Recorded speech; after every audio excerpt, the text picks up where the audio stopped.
Carlos e Suzy, eu não sei se vocês lembram quando nós tivemos a conferência, a Escola de Ministros, que foi no ano passado, retrasado, o principal foi em maio desse ano, maio desse ano, e tivemos a conferência de ministros e à noite,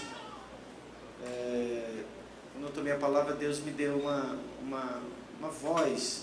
Não foi em maio, ou foi um outro momento? Bom, enfim, foi período das eleições lá. Foi o ano passado, isso mesmo, foi ano passado, foi na época das eleições lá da prefeitura. E logo no início o Senhor me fez, trouxe ao meu espírito uma voz, uma palavra que eu disse a vocês. Eu via o curso de um rio e de repente um dedo no chão fazendo um sulco, uma vala, e o rio mudava de curso. Quem tem ouvidos, ouça. Eu acho que é isso que vai acontecer. Deus colocou o dedo e está fazendo um outro curso. Crede nos vossos profetas e prosperareis, diz assim a palavra de Deus. Aleluia. Mas sim, eu falei Êxodo capítulo 20. Êxodo 20. E no versículo 24, o Senhor diz assim: Moisés, falando ao povo aquilo que Deus havia lhe instruído.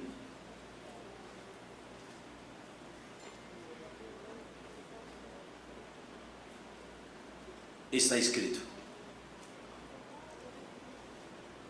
façam-me um altar de terra e nele sacrifiquem-me os seus holocaustos e as suas ofertas de comunhão e as suas ovelhas e os seus bois. Façam-me um altar. Altar é um lugar alto. E nele sacrifiquem-me os seus holocaustos. Onde tem altar, requer-se que haja holocausto, entrega, sacrifício, oferenda. E o Senhor diz na frase seguinte: onde quer que eu faça celebrar ou trazer à memória o meu nome, onde quer fala de lugar, onde quer fala de lugares, onde quer que eu faça celebrar o meu nome, ali, então naquele lugar, onde quer, eu virei a vocês e os abençoarei.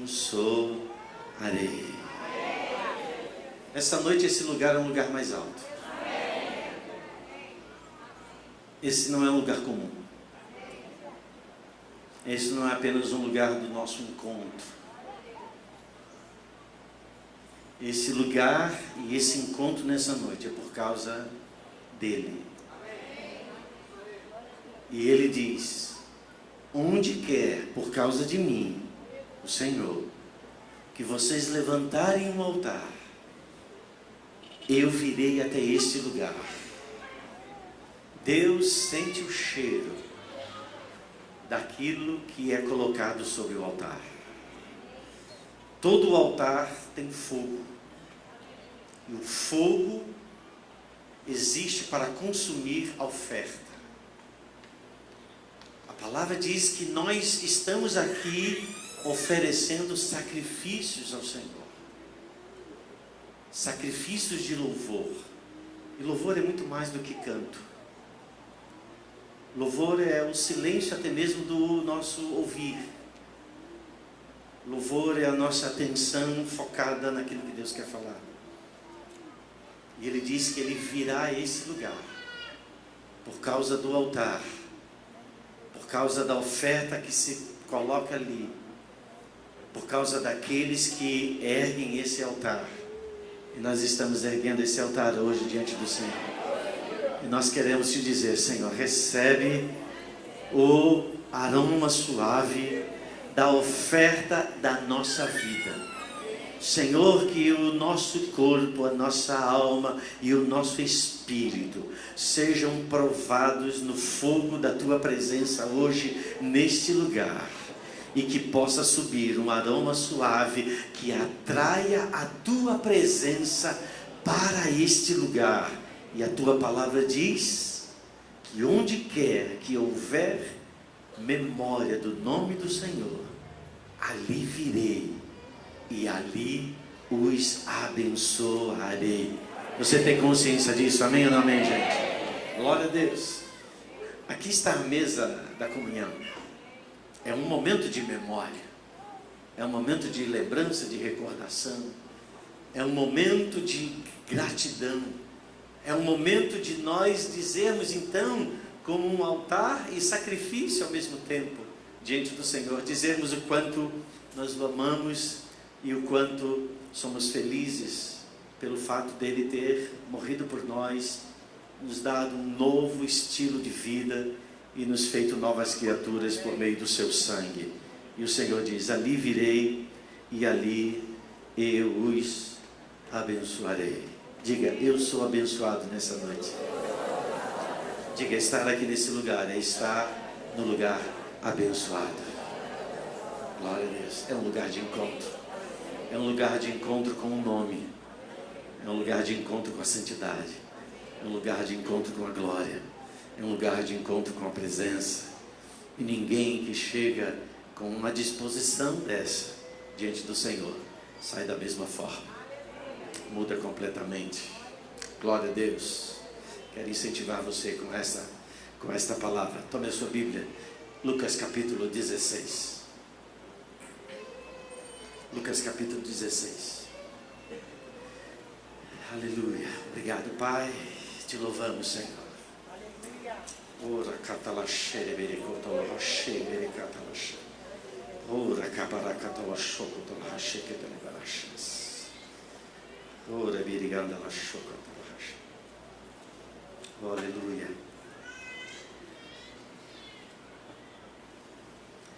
Capítulo 16, verso 1 diz assim: Jesus disse a seus discípulos. Jesus estava falando para quem, gente?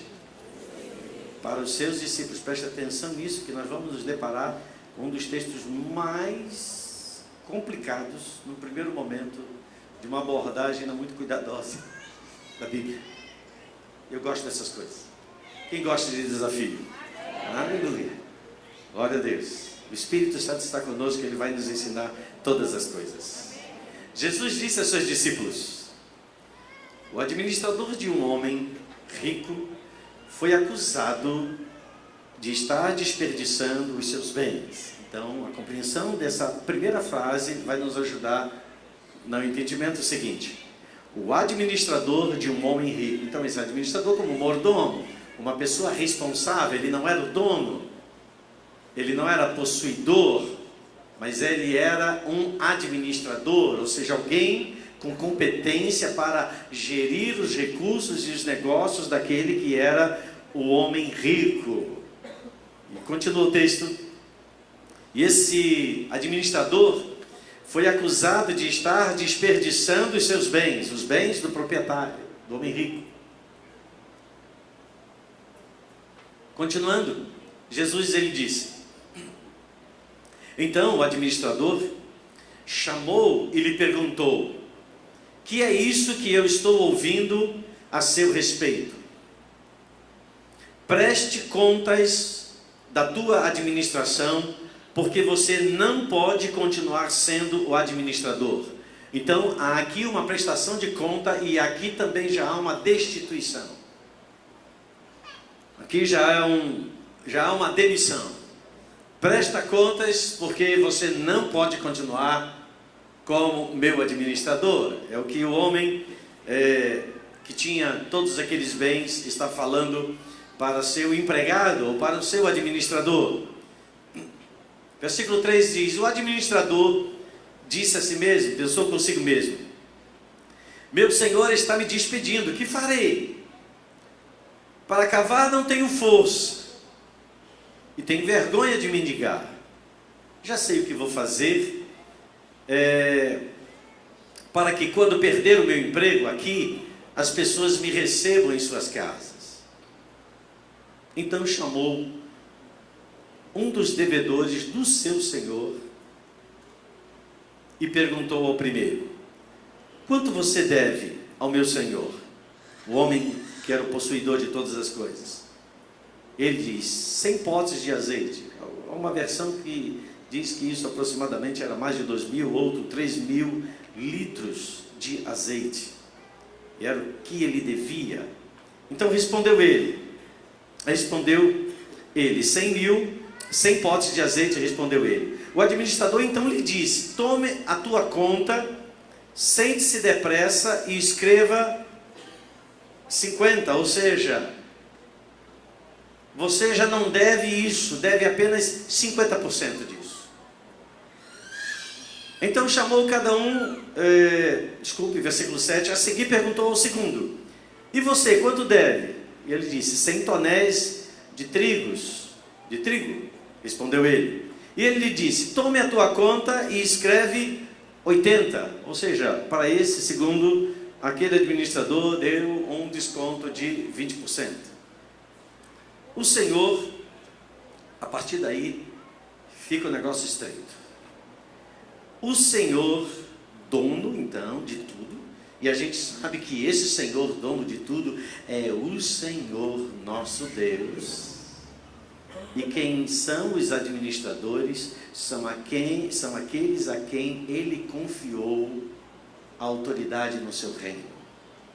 É aqueles a quem Ele confiou os seus recursos, em todos os níveis do que esses recursos possam significar. O Senhor elogiou o administrador desonesto. Você imagina isso? Como é que é isso? Jesus está elogiando a desonestidade. A desonestidade sempre será algo reprovável.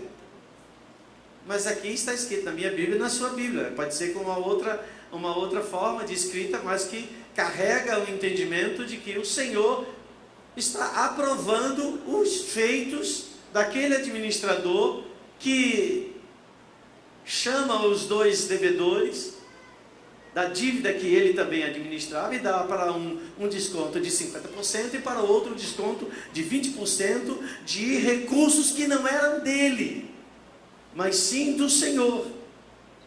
Então, aqui, quando o Senhor, dono de tudo aquilo, toma conhecimento daquilo que esse administrador fez, e aqui está dizendo na minha Bíblia, na NVI, administrador desonesto, porque agiu astutamente,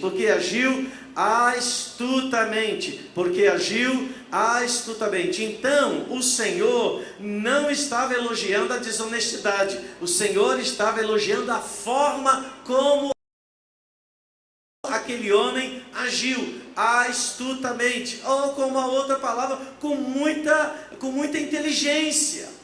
Astutamente é inteligência, não significa necessariamente atuar sobre algo errado, mas aquilo que ele objetivava fazer, o resultado de tudo aquilo, o Senhor declara que ele havia agido com inteligência, de uma forma astuta. Mas vamos continuar no versículo, então agora no versículo 9. Por isso eu lhes digo, usem a riqueza deste mundo ímpio, ou as riquezas injustas, para ganhar amigos, de forma que quando as riquezas acabarem, estes amigos os recebam nas moradas eternas. Olha para mim, por favor. Você está entendendo tudo aí? Eu sei disso.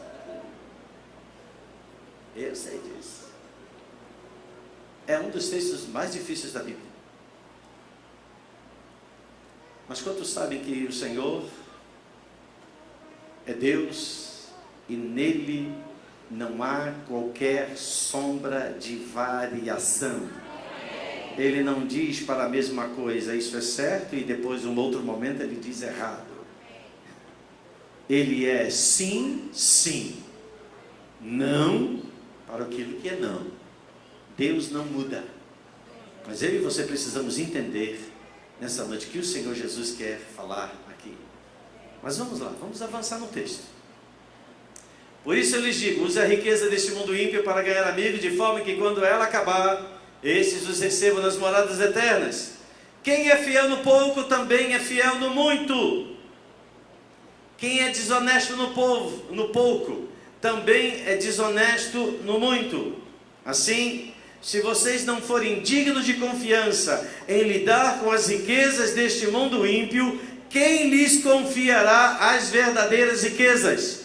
Gente, para quem Jesus está falando todas essas coisas? Para seus discípulos, para aqueles que faziam parte da mesma comunhão a qual Jesus manifestava diante do Pai.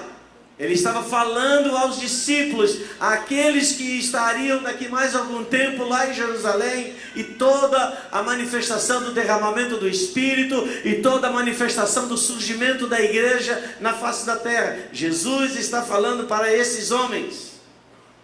Versículo de número 13.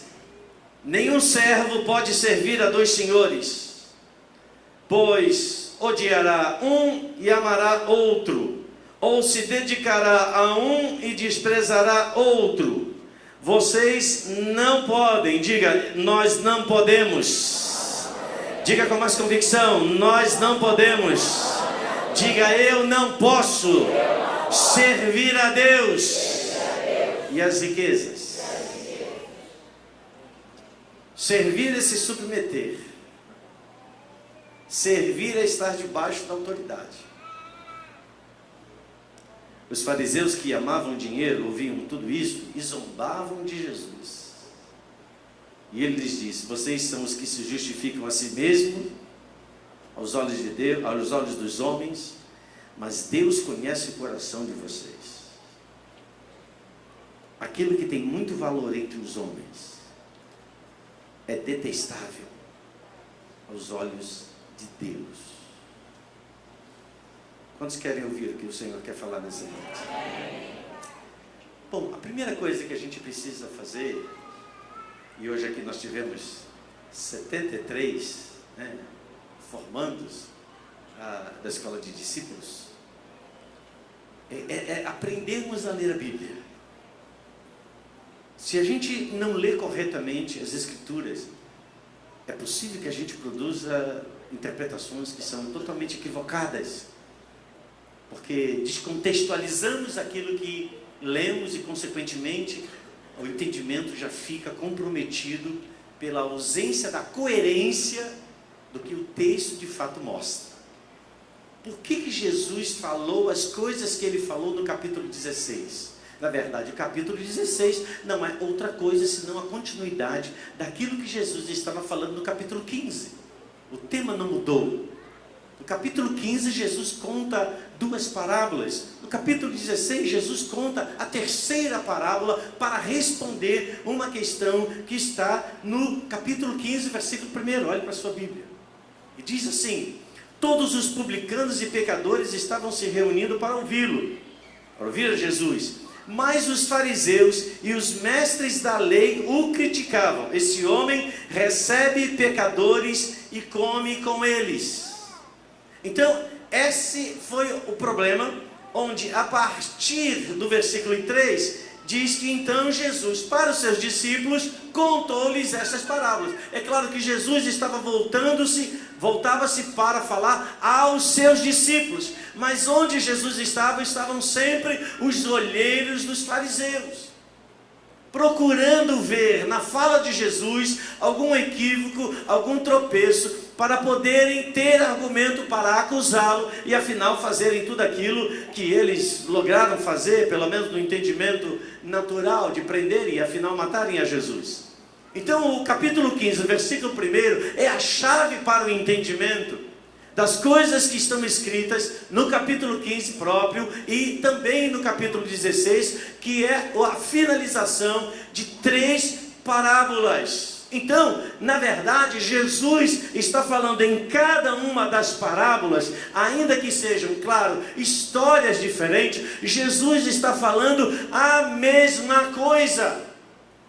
Dentro do ambiente rabínico, a repetição é uma forma de aprendizado. Não é sem razão que nós temos 4 evangelhos, onde uma grande parcela de todos dos textos estão intimamente relacionados. Falam quase que as mesmas coisas, com uma ótica diferenciada por conta da origem de cada escritor, de cada autor. Mas o Espírito de Deus, que preserva o entendimento e a pureza das Escrituras, permitiu que cada um deles falassem da visão que eles tinham sobre os fatos, mas mantivessem a mesma coluna da verdade. Então, a forma como os rabinos ensinavam aos seus discípulos era através de repetição. Todos nós, para chegarmos a uma maturidade, para chegarmos a sermos filhos maduros, na nossa infância, nós ouvimos muitas vezes os nossos pais repetindo as mesmas coisas. Quantas vezes você vai falar com alguém e esse alguém diz: ah, meu pai já falou a mesma coisa, minha mãe já falou a mesma coisa. Isso é uma forma da gente entender que Deus nos ama tanto, que Ele usa pessoas diferentes para falar a mesma coisa, para que a gente preste atenção que caminhar com Deus é uma só verdade. E às vezes nós ouvimos pessoas e achamos que são meras opiniões. Quem ama vai cuidar e não vai deixar que a pessoa esteja caminhando para diante de um precipício sem que primeiramente a advirta, a alerte sobre isso. Então fique muito atento, tenha muito cuidado quando o Senhor está falando a mesma coisa, ouvindo de pessoas diferentes, com ênfases diferentes, porém com o mesmo objetivo. É uma forma de você entender e compreender hoje, definitivamente, que é Deus do céu falando para você. Evangelho de Mateus, rapidamente, no capítulo 23, versículo 37, põe o dedinho aí, depois vamos voltar. Mateus capítulo 23, o versículo 37.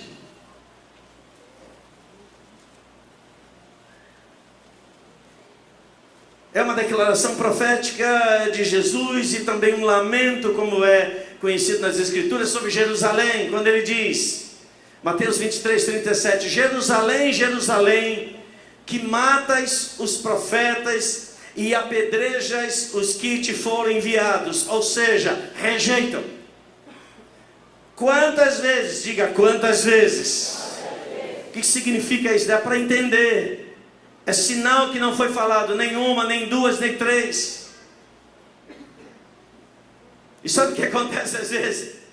É que quando alguém começa, a pisar no nosso pé, nos incomodar com alguma coisa, e essa alguma coisa também outro vem e fala, vem e outro adverte. Muitas vezes nós matamos as pessoas, como Jesus está aqui falando, que matas os profetas, e aqui de fato ocorreu isso. Muitos aí lembram dos profetas. Jeremias, por exemplo, tentaram matar o profeta Jeremias, lançando ele dentro de um poço. E todos aqueles que levantavam-se na história de Israel para apontar o caminho de volta para Deus, as pessoas estavam tão obstinadas em seguirem a sua direção, não queriam ouvir. Então elas procuravam afastar, eliminar do seu convívio as pessoas que eram usadas por Deus para lhes falar. E Jesus aqui está dizendo: olha, quantas vezes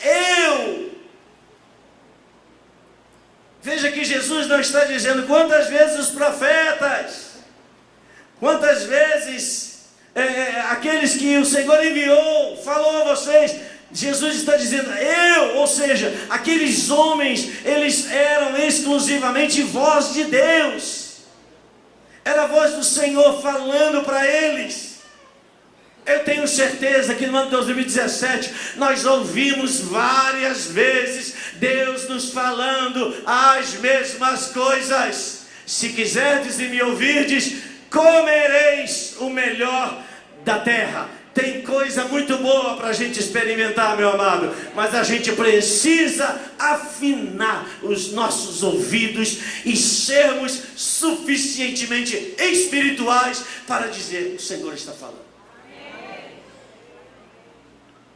Parar de achar que alguém está meramente nos incomodando. E quem disse que Deus não vai usar pessoas para nos trazer incômodos?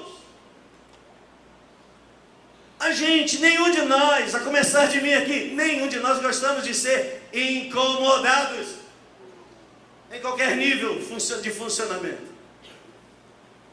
Quando a gente começa a ser muito incomodado, e se a gente pode fazer essas coisas, a gente muda de lugar. A gente sai daquela posição, porque a gente está sendo incomodado. E se esse incômodo que está sendo produzido está falando algo que é verdadeiro, entenda e perceba, discirna, é o Espírito de Deus que está me falando. Eu preciso estar atento a isso,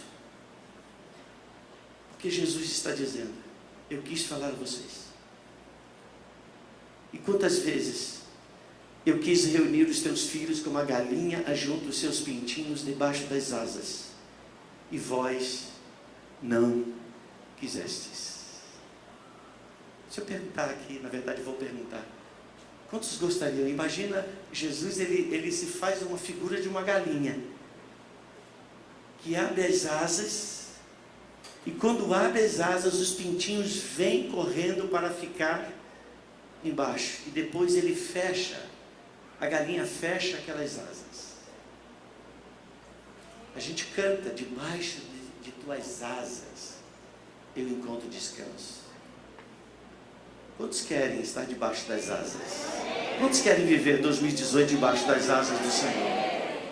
Aleluia. Mas você já viu uma galinha tomando conta dos pintinhos? Ela só fica dizendo assim: a paz do Senhor, aleluia, pintinho abençoado, pintinho lindo. De vez em quando ela vem, dá uma picada na cabeça, deve ser um lugar que machuca, dá aquela dá o pintinho. Mas o pintinho sabe que aquela galinha é a sua mãe. Então ele se submete e vem para debaixo das asas. Veja que Jesus está usando essa figura de ternura. Ele diz: como galinha. Gente, Jesus dizendo: eu sou uma galinha.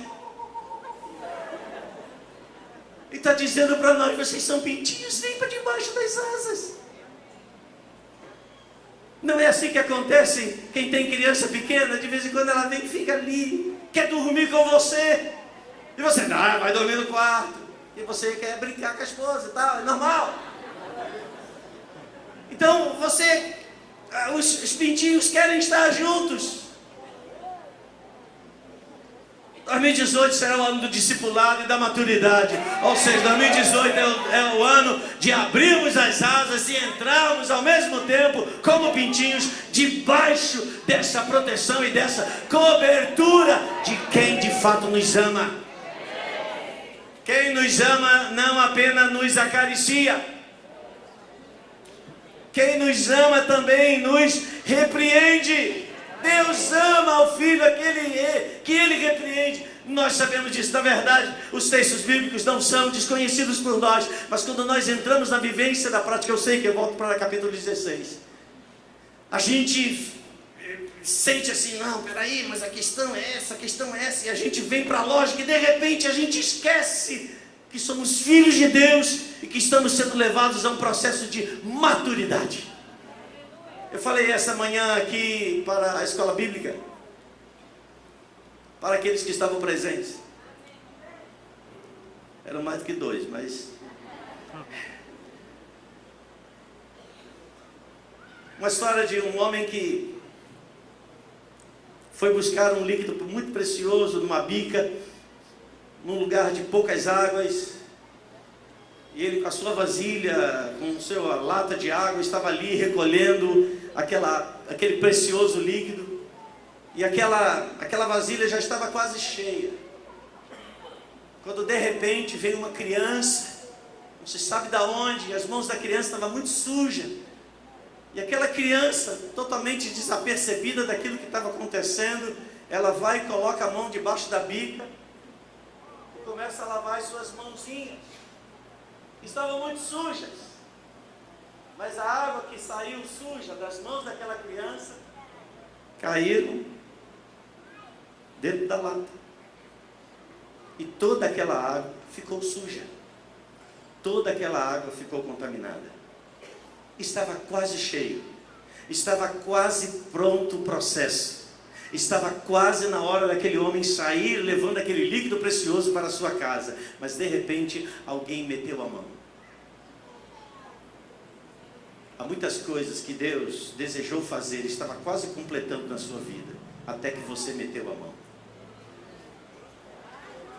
E quando você meteu a mão, você contaminou. E Deus teve que jogar tudo fora e começar tudo de novo.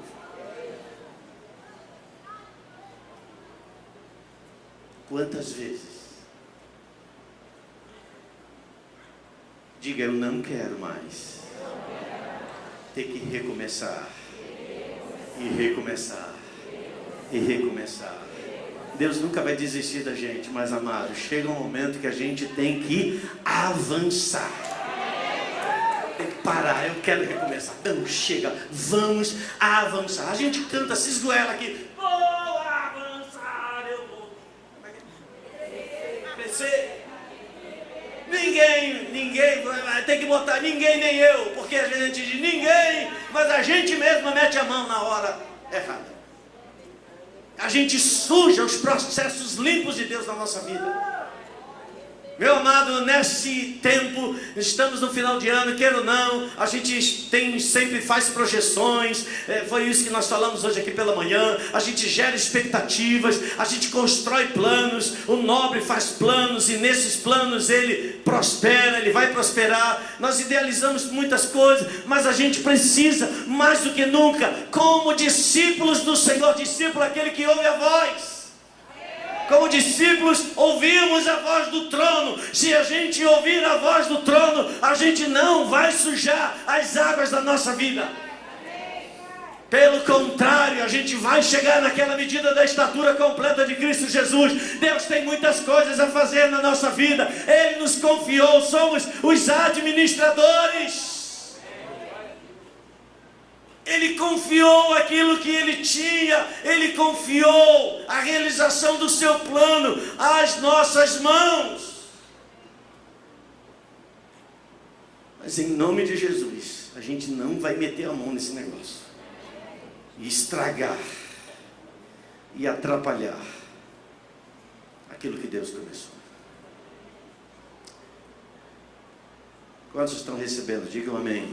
Amém. Diga, essa palavra é para mim. É para mim mesmo. Irmão, eu não quero meter a mão. Meter a mão para fazer, para trabalhar. Mas querer dar meu pitaco. Como se diz no popular, querer dar a minha piruada. A gente querer correr à frente. Ah, mas Deus não está falando nada, se Deus não está falando nada, e eu acho que é impossível que Deus não fale, porque até no silêncio Ele fale, fique quieto. Feche a boca.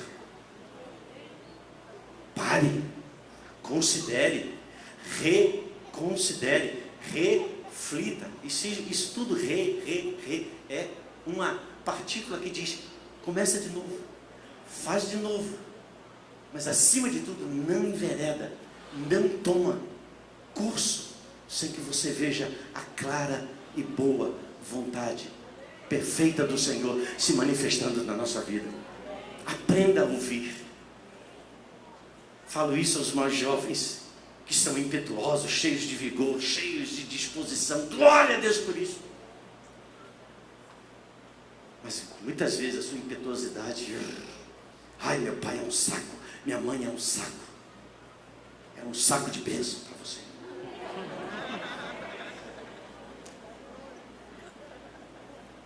Muitas coisas quando eu era criança, que também adolescente, também jovem, eu ouvi do meu pai que eu preferiria não ouvir lá naquele tempo. Mas como elas foram determinantes para a minha vida. com todo o desconhecimento do meu pai a respeito de muitas coisas no reino de Deus, Deus falava através dele. Filhos, Deus fala através dos pais. Deus continua falando através dos pais. Ah, mas eu já sou casado. Deus continua falando através dos pais. Claro, você é casado, você tem que ouvir seu marido. Mas não ignore a palavra de um pai, não ignore a palavra de uma mãe, não ignore a palavra daqueles que te amam, que querem, torce pela sua prosperidade, pelo seu avanço. Bom, o capítulo 16, esse mordomo, esse administrador, ele toma algumas decisões com relação a tudo aquilo que ele tinha que prestar contas, mas ele estava desperdiçando os seus bens. Ele estava jogando fora os seus bens, os bens do seu Senhor. Ou seja, muitas oportunidades que poderiam estar sendo geradas para o reino de Deus estavam sendo desperdiçadas e o tempo estava passando. Eu creio que nós estamos vivendo tempos de aceleração, irmãos. E esses tempos de aceleração vão nos levar cada vez mais, aqueles que desejarem, a viver os tempos acelerados de Deus na sua vida em todas as áreas do seu viver. Física, emocional, sentimental, familiar, financeira, ministerial. Cada um desses ambientes sendo tocados pelas mãos do Senhor e você dizer glória a Deus. E eu vi esse ano de 2017 muita gente avançando, muita gente crescendo. Agora, os tropeços vêm, gente, ou a possibilidade de tropeços vem. A possibilidade da gente, diante de tantas oportunidades, desperdiçar, como aquele administrador desperdiçou, existe essa possibilidade. Então, vigia, por favor, em nome de Jesus. Cuida bem. Não é porque uma porta está abrindo que você tem que entrar por ela. Discirna, ouça Deus. Quando eu digo ouça Deus, não é porque diante de uma circunstância você tem que parar para ouvir Deus. Ouça Deus continuamente. Ouça Deus diariamente.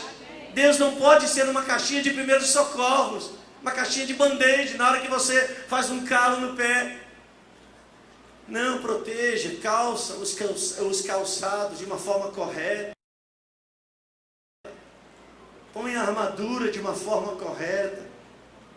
E eu creio que Deus vai nos levar cada vez mais em postos, em lugares, em níveis maiores do que aquilo que já temos alcançados. Quantos creem nisso? É na fidelidade no uso daquilo que é de procedência, muitas vezes injusta. Espera aí, entenda o seguinte. Você tem uma carteira aí e possivelmente nessa carteira tem algum dinheiro. Algumas notas de 100 reais. Aleluia. Vamos fazer a oferta novamente, porque eu senti que não é nada de fé aqui, é real. Tá ligeiro, o povo fica animado. Oh, Jesus. Fala ofertar, então aí pula salta de alegria. O que eu estava falando? Sim. Então, essas notas que você tem no seu bolso, que você recebe,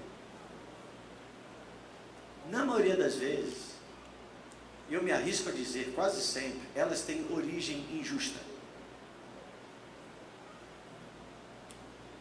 Talvez a nota de 20 reais, a nota de 10 reais, que agora mesmo você tenha na carteira, tenha servido de um canudinho para alguém cheirar cocaína. Ou tenha servido para alguém, então, comprar uma droga. Ou ter sido fruto de um roubo. E, é claro, o dinheiro vai passando. Então, a origem é estranha. Mas o Senhor está falando algo aqui, que até naquilo que tem origem estranha, não é que o Senhor está dizendo que você, ou alguém que rouba, ele pode ser fiel no roubo, né? Imagina o ladrão, eu vim aqui dar o dízimo dos meus roubos. Claro que Deus não está nesse negócio. Mas o que o Senhor está mostrando aqui é que recursos, muitas vezes, eles têm origem estranha. Talvez a nota de 100 que passou pelo seu bolso aí esse mês, já tenha passado aí pelas mãos de algum deputado aí da Lava Jato. E que negociou com aquilo, que comprou gente com aquilo. E de repente essa mesma nota, dessa mesma série, está na sua mão. Tem origem injusta. É como se o Senhor pegou aquela moeda e diz: dá a César o que é de César. Isso é dos homens. Mas para Deus, dá aquilo que é dele. Não nega isso. Então a fidelidade no uso daquilo que é de procedência injusta comprova que estamos habilitados à fidelidade. Irmãos, dízimos e ofertas é algo bíblico. É princípio de Deus. Então, quando nós trazemos nossos dízimos e ofertas, fruto do nosso trabalho, aquele dinheiro, aquele numerário, ele é justo, foi fruto do seu trabalho, mas a sua origem não necessariamente é justa. O papel da moeda, ela está comprometida pela corrupção. Mas você é fiel nisso. Então, aqui o Senhor, ele faz um paralelo. Se você é fiel nessas coisas, você também estará sendo habilitado para entrar na rota das riquezas que é santa diante do Senhor. Ou seja, Deus fazer verdadeiros milagres de multiplicação em todos os níveis da sua vida. Ou seja, a fidelidade traz como resultado o favor de Deus no corpo, na alma e no espírito. Volto a dizer, estava falando hoje pela manhã, não há conquista para pessoas que têm uma alma desestruturada, para uma alma fragmentada, para uma alma sem cura, para uma alma muito apegada, muito voltada para as coisas naturais, para uma alma sentimentalista, para uma alma que fica só olhando para o passado. Tipos de pessoas assim têm muita dificuldade de avançar, porque tem medo do fracasso, olham para o passado e começam a espelhar o passado como se fosse uma projeção para o seu presente, para o seu futuro. Mas em Cristo Jesus, você é nova criatura, as coisas velhas já passaram, não importa o nível que tenha acontecido a elas, a você. Tudo se fez novo. Quando você recebeu a Cristo, você teve a capacidade e a condição de viver um homem e uma mulher com uma alma curada. Você não é mal amada, você não é mal amado, você é filho de Deus, levantado pelo Senhor para viver o melhor momento da sua vida, porque Jesus já pagou o preço de toda a nossa redenção. Salvação é cura no corpo, na alma e no espírito. É vida abundante, amados. Isso é evangelho. Quando pessoas vão perdendo a esperança, elas vão perdendo Cristo. Porque o evangelho, ele se traduz em esperança. E a esperança se chama Cristo Jesus. A esperança não é algo que se espera, a esperança é algo que já veio e se chama Jesus, e Ele é a verdade. Então isso nos impulsiona, a gente não fica olhando, mas as coisas estão ficando muito ruins. Vai ficar pior. Olha para a Bíblia. Nos últimos dias sobrevirão tempos difíceis. Os homens serão arrogantes, amantes de si mesmo, desobedientes aos pais, rejeitando a autoridade. Mas no meio de tudo isso, há um povo que Deus está levantando e levando para um lugar mais alto. Aleluia. Aleluia. Levantando a gente para um lugar mais alto, se você quiser, porque Jesus diz: eu quis. Quantas vezes? Levando você para um lugar mais alto. E mesmo em meio a tanta corrupção, há tanta degeneração de valores, valores morais, valores espirituais, valores de autoridade. Parece que um caos tem se estabelecido. A olhar para o nosso país e olhando para o lado de fora, não tem muita coisa diferente. Mas é exatamente no meio desse caos que haverá sempre uma palavra: haja luz. O mundo pode viver caos, mas você pode, e eles não podem escolher nada diferente disso. Porque o mundo está posto no maligno, e o maligno sempre vai procurar estabelecer caos. Mas aqueles que estão em Cristo não estão no maligno, então podem escolher na sua vida. Eu não quero na minha casa caos. Eu não quero na minha família caos. Eu não quero nos meus negócios caos. Eu quero luz. Eu quero verdade. Eu quero ser o administrador fiel, que recebeu e vai devolver 100%. 100% daquilo que te foi confiado. Quantos creem nisso? Digam amém. Amém. Versículo de número 9 desse capítulo diz que o Senhor elogiou o administrador, versículo 8 melhor, elogiou o administrador porque agiu astutamente. Então Jesus está aqui mostrando, olha, esse homem, ele buscou um resultado. Qual era o resultado? Ele queria que depois que ele fosse demitido, ele não ficasse miserável, ele não ficasse pobre, ele não ficasse desassistido. Então ele tomou algumas decisões. Veja, Jesus não está aqui falando a respeito ou aprovando as decisões daquele homem, mas aquilo que ele fez no sentido de buscar ou de trazer uma resposta para a sua vida. A todo momento nós precisamos responder à realidade da nossa vida, diante de situações que se mostram, e a gente precisa produzir resposta, e as respostas elas vêm através da sabedoria de Deus, que opera dentro da gente, irmãos.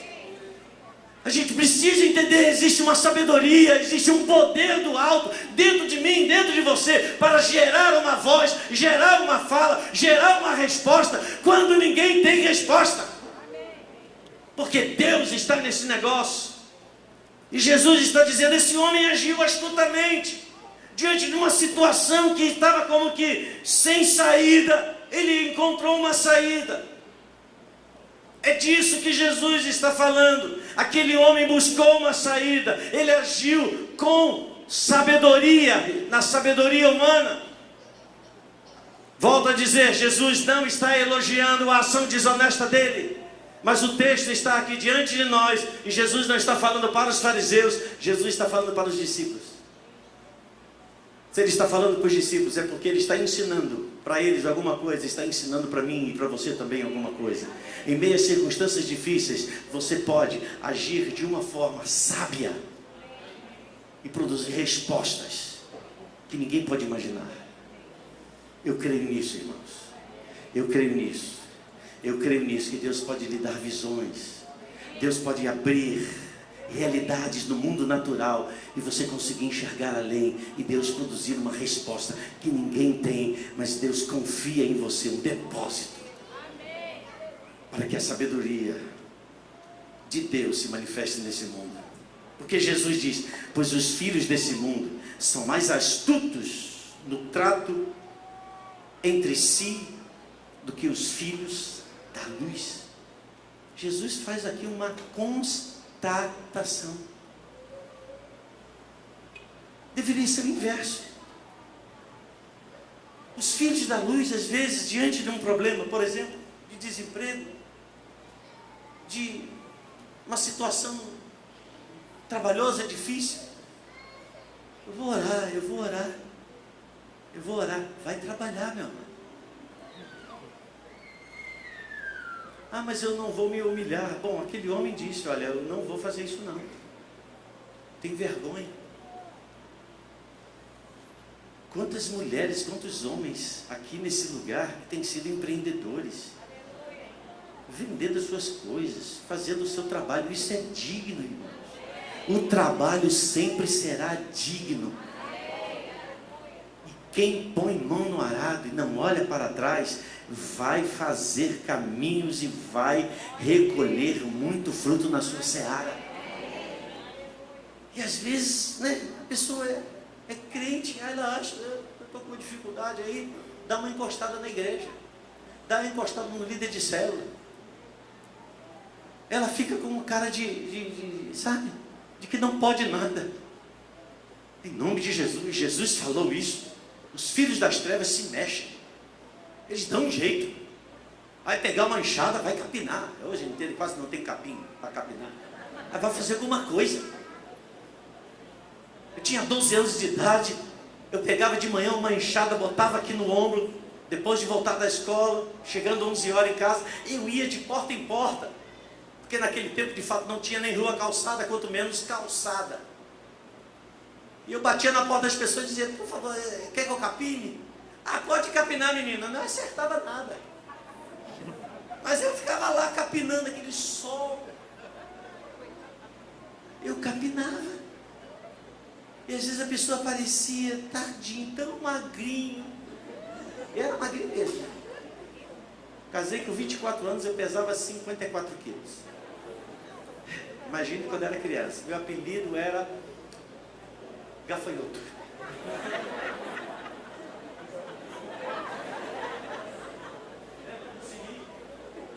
Acho que era Bruce Lee, sei lá.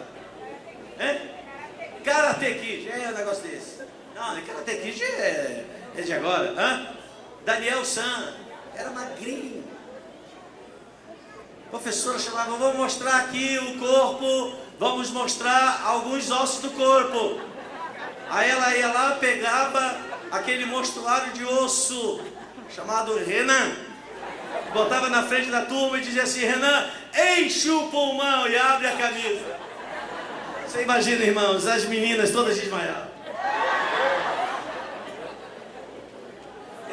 E inspira, eu para contar: 1, 2, 3, 4, 5, 6, 7. Todas as costelas, todos os ossinhos eram aparentes. Se fizer isso hoje na escola, mas naquele tempo não fazia. Eu tinha tudo para ser um menino cheio de complexos. Não sou, nem serei, e nem ninguém que anda comigo será. Conhecer Jesus com 18 anos. Mas apesar de conhecer a Jesus num ambiente muito conservador, eu assimilei, claro, no nível daquilo que era o meu entendimento, a realidade do que Cristo poderia fazer na minha vida. E eu me tornei um novo homem, me tornei uma nova criatura, com 18 anos de idade. Hoje tenho 62 anos. Então já caminho um bom tempo com Jesus. Posso lhe dizer que vale a pena. O trabalho, alguém já disse, o trabalho enobrece. O trabalho torna os homens nobres. Quer matar um homem? Tire-lhe o trabalho.